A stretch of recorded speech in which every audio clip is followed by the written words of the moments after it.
Last week there was an article in the paper about how to tell someone if they're wearing their mask wrong, if they're only covering their mouth and not their nose also. The advice was to be gracious and friendly. Take a breath, the article said. Be tolerant and kind. Say something like, "Excuse me, I noticed that your mask has been slipping down a little around the ears." And then gesture with your own mask how to wear it to cover both the nose and the mouth. Well, of course, social distancing is creating some similar challenges. How do we politely tell someone to back off or back up, right, if they're coming in a little bit too close? We might all take a lesson from my granddaughter Vivian when she was being potty trained, and her parents put her up on the toilet seat, and she looked at them and said, "I need a little space." I need a little space. Maybe that's what we all should try if someone's starting to invade our 6 feet or our 10 feet or whatever feels comfortable to us. Well, such are the times we live in, right? They are times that demand of us an extra dose of courage. Of course, life is always handing us these situations that require courageous conversation. These are the talks that we dread having on topics that we would rather not bring up, like ending a relationship, or asking a friend to repay a loan, reporting a boss's or a co-worker's inappropriate behavior, or discussing a loved one's substance abuse. Perhaps we need to clear up a misunderstanding. Perhaps we need to talk to our parents about end-of-life issues. Maybe we need to apologize to a friend, or ask for help, or set boundaries. And maybe we simply need to tell the truth about who we are. Whatever it is, we know that we need a courageous conversation if it's something that won't let us go, if we can't really be at peace until we've expressed it. Many years ago, I worked for a boss who was so verbally abusive to everyone who reported to her that it made me physically ill. I sat on the other side of the cubicle wall from her, and so I would hear her on the phone all day long, berating people, belittling them, yelling at them.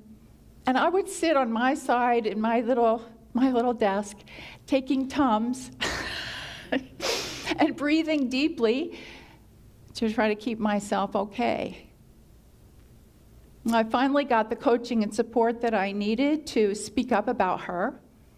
And after I did that, they transferred me to another department in a different job. And after a year, they eliminated my job.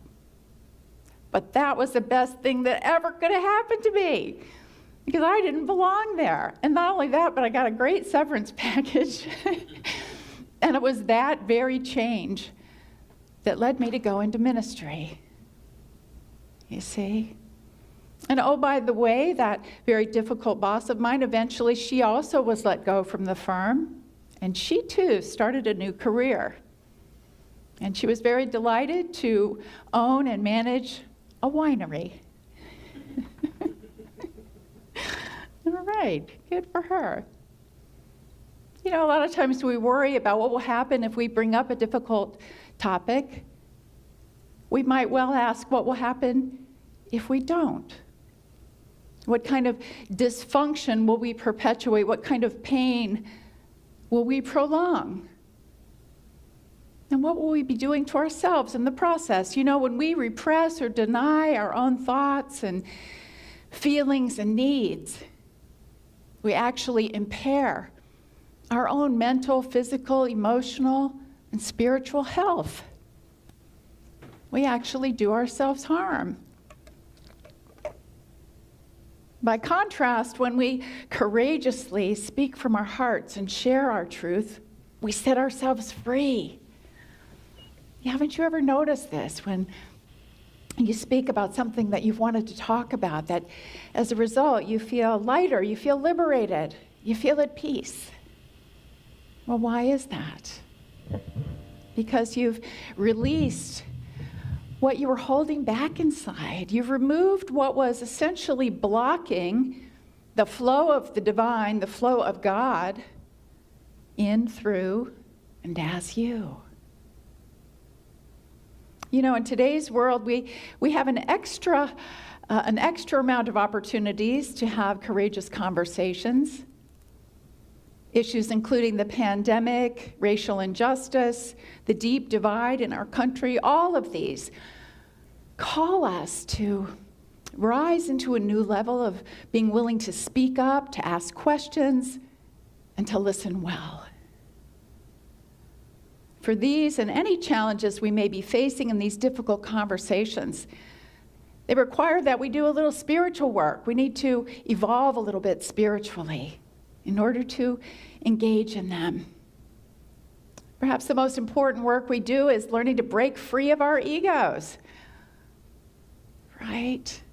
You have to let go of the ego and the attachment and the defenses and all of that so that you can show up with open-hearted curiosity and sometimes gut-level honesty. So to embark on these sorts of conversations, we want to come from our higher self, and that means releasing any tendency toward dualistic thinking. Dualistic thinking is when we think in terms of, me versus you, right? Like, I'm right, you're wrong, I'm good, you're bad, I'm okay, you're not okay. We divide our world into two. But that's not the spiritual consciousness that we are wanting to rise into and to fully exude.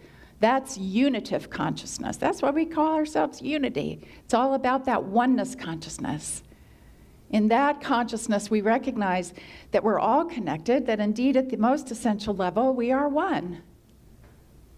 And we're really here to learn and grow together. There's a recognition in there that you know things I don't know, and I know some things you don't know. So let's talk and see how we can make things better. You just sort of release the whole story about trying to win or prevail. Well, this is exactly the kind of consciousness Jesus taught. Unitive consciousness, we also call it Christ consciousness. When he said, love one another, love yourself, love your neighbor, love your enemy, it was all about love. It wasn't about prevailing or winning or being right. It was all about love. All about love. You know, and the word courage means coming from the heart, right? So how can we embark on these sorts of difficult conversations and maintain this consciousness of love even when it may get a little bit difficult? Well, here are a few suggestions for courageous and sometimes uncomfortable conversations. And the first one is, begin within. Do your inner spiritual work. Take some time to attune with spirit before you have the conversation. It always serves you well to begin with some honest self-reflection. What's going on with you, right? And what do you most want to achieve through this conversation? And then as you begin the conversation, speak as you would want to be spoken to, kind of an application of the golden rule in conversation. What would you want to hear from the other person? How would you like to be spoken to? And then, as you come into this with open-heartedness, be willing to admit your own fears, your vulnerabilities, your shortcomings. You know, when we're willing to be vulnerable, it invites the other person to also do the same. This is a really critical one. At all times, show extreme respect and consideration. What's most important is that the other person feels safe. If you are beholding the divine in them or simply just making a focused effort to respect them, they'll feel that. Help them feel that you honestly care about them and their needs. And finally, speak from your heart. When you do this, the other person will hear it. Haven't you experienced that when you're in a conversation with someone, when they're really speaking their truth? It has a certain energy to it. It draws you in. It helps you listen with your heart. We may need to give ourselves an extra jolt of courage before we begin one of these conversations. There have been plenty of times when I almost literally have to force myself to say the first words to open up the conversation. But then when I do that, it all gets easier. And so often, in fact, more often than not, the whole conversation goes better than I ever dreamed it would. Just that jolt of courage to get it started. And I would also add the importance of being mindful during one of these conversations as it is continuing. To notice your own self-talk. What story are you making up about this? And are you willing to change it? Be willing to see things from a different perspective. You know, as Stephen Covey says, seek first to understand. And if you need a pause, if you need a little bit of a break, if it starts to get too intense, be willing to ask for that break. You can say, I need a little space. And while you're in that bit of a space there, or even if you don't physically, stop the conversation, just think to yourself, wait a minute, what do I most want to achieve in this conversation? What's most important to me? Stay focused on that. One of the most inspiring examples of courageous conversation that I've seen these days is this amazing, brilliant series on YouTube called Uncomfortable Conversations with a Black Man. And there's actually about 5 or 6 of them now. They're each short. They're not more than maybe 10 to 12 minutes. And they're hosted by Emmanuel Acho. And in them, he talks to various people about race and racism, and he responds to questions that come up. It's absolutely stunning how he creates a safe place for those difficult conversations, those uncomfortable conversations to occur. And so today I brought along an excerpt from episode 2 of that YouTube series so that you can experience the kind of insights and understanding that are possible when we engage in even very difficult conversations with this approach of honesty and humility. And as you watch it, I just invite you to notice the way both of these gentlemen in this video really emulate what we were just talking about in terms of the attitude that they exude. Their willingness to be vulnerable, to admit their own shortcomings, to show extreme respect and consideration, to speak as they would want to be spoken to, and to share from the heart. Welcome to another episode of Uncomfortable Conversations with the Black Man. Now, the goal of this was never to be a monologue, but rather a dialogue, and encourage you to have dialogues of your own. So I'm privileged to be joined by Academy Award winner, but more importantly, father of 3, Matthew McConaughey. But Matthew, let's talk. Well, this is another reason why I'm here. Like your last episode of Uncomfortable Conversations with Black Man, I watched that, and it gave me new context. It gave me some new insight. It made me think of the why, not the how, which I think is a lot of what you're unpacking, and hopefully we can unpack today with the why, individually. Mm-hmm. And I was telling you, I'm big on values, and I feel them deteriorating across the board. How someone like me, how can I do better as a human? How can I do better as a man? How can I do better as a white man? That's powerful. That's how you put me on the spot. I'm gonna be honest with you, because that's what we're here for, to have uncomfortable conversations. You have to acknowledge that there's a problem, yes, so that you can take more ownership for the problem. The first step to acknowledging it is sitting in this chair right here across from a black man and being like, okay, I may not be talking about you, Emmanuel Acho, but I may be talking about people who look like you. Individually, you have to acknowledge implicit bias. You have to acknowledge that you'll see a black man and for whatever reason, you will view them more of a threat than you will a white man. Probably because society told you to. You have to acknowledge that if there are 2 people with equal resumes, studies show that the person with the white-sounding name is twice as likely to get a call back as a person with a black-sounding name. You're a very successful man who probably has several people under you. Are you a part of that statistical problem? Are you looking at a resume saying, they sound a little too hood for me?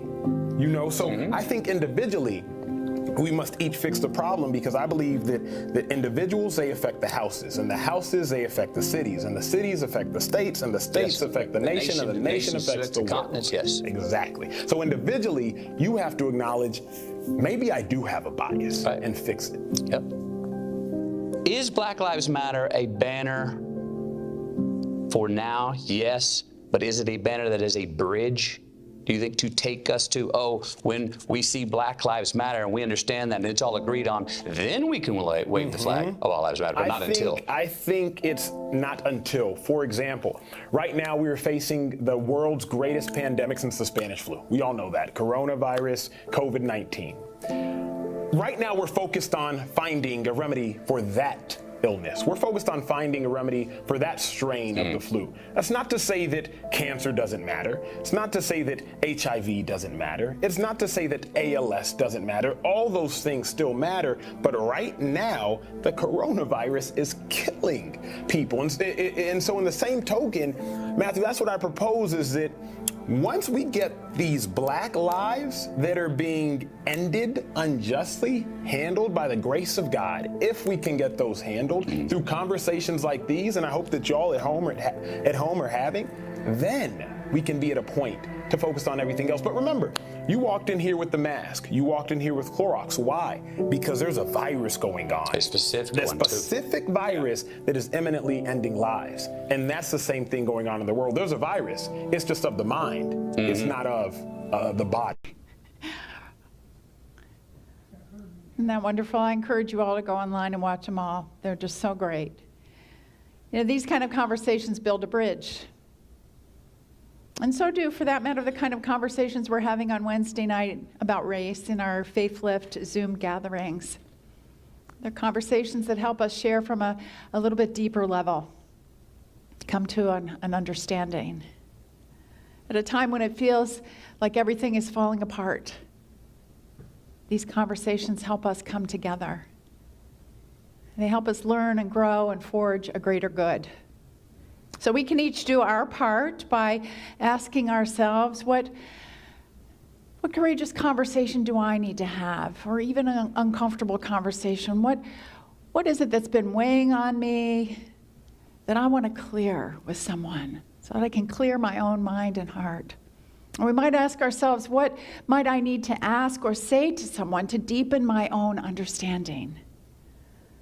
Today I encourage you to step out and have a courageous and sometimes uncomfortable conversation, remembering that this is how we change our lives, and this is how we change our world.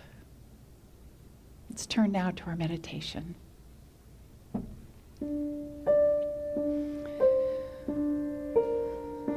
I invite you to close your eyes, take a deep breath in, and release and let go.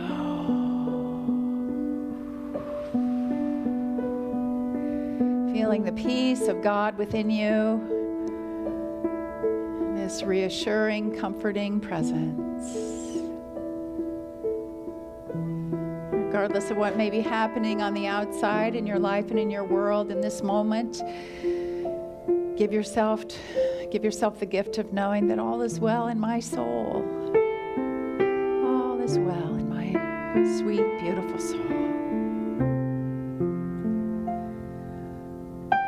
Breathing into the peaceful expansiveness of this now moment and the immense possibilities bubbling up in you, in your own consciousness, in your own heart, your own spirit.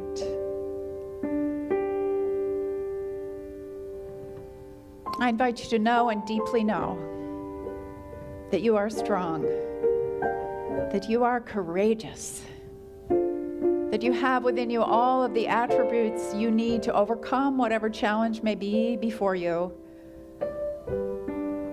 That you have that resolve and that grace, that depth to engage in difficult conversation, to work through what needs to be worked through and come out the other side to a brighter day and a fuller sense of who you are. I invite you to connect with that deep truth of God as you. experience new possibilities unfolding for you in the silence.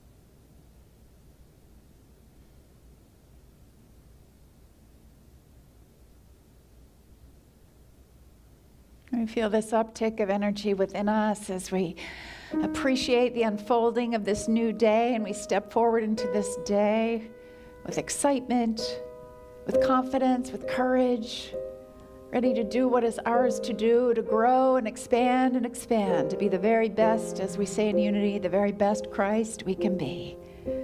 Thank you, God, for these opportunities to learn, to grow, to love, and to be one. So it is, and so we let it be. Amen.